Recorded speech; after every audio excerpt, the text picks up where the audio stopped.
ஆபத்தான மரம்னு சொல்லி தமிழக அரசு தடை பண்ண ஒரு மரத்தை நெடுஞ்சாலைத்துறை கொண்டு வந்து இப்படி சாலையோட மையம் முழுக்க வரிசையாக நட்டு வச்சிருக்காங்க. அவ்வளோ மரங்கள் நட்டு வச்சப்பட்டிருக்கு.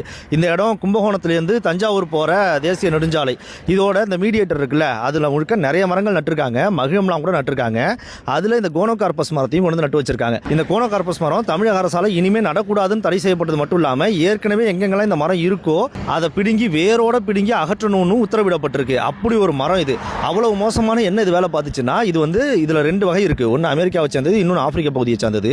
இந்த மரத்தோட மகரந்த சேர்க்கை, அந்த மகரந்த தூள்கள் இது பரப்புதில்லை. அதுக்கு இது காற்றை நம்பி தான் இருக்குது. காற்று அடிக்கும் போது தான் அதோட மகரந்த தூள் பரவுது.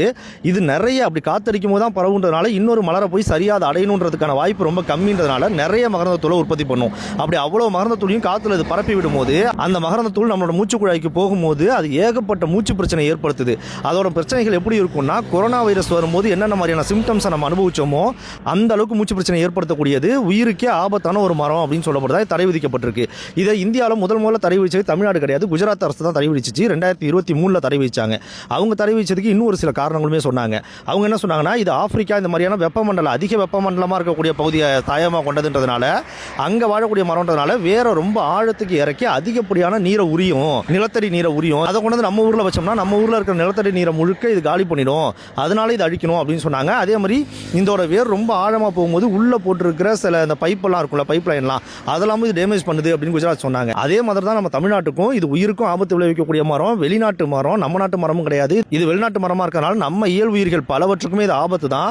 இது காற்று மூலமாக தான் தன்னோட மகரந்த தூளை பரப்புதுன்றதுனால நம்ம ஊர் பூச்சிகளுக்கு பறவைகளுக்கெல்லாமும் இது பயன்பட போகிறதில்ல.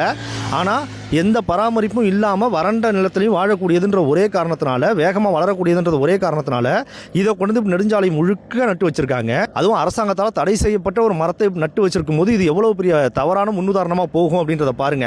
எங்க பார்த்தாலும் இருக்கிறதையே அழிக்கணும், வேரோட பிடிங்கி அழிக்கணும்னு சொல்லிட்டு இருக்கும்போது நீங்களே நட்டு வளர்த்தீங்கன்னா அது எப்படி சரியா இருக்கும்?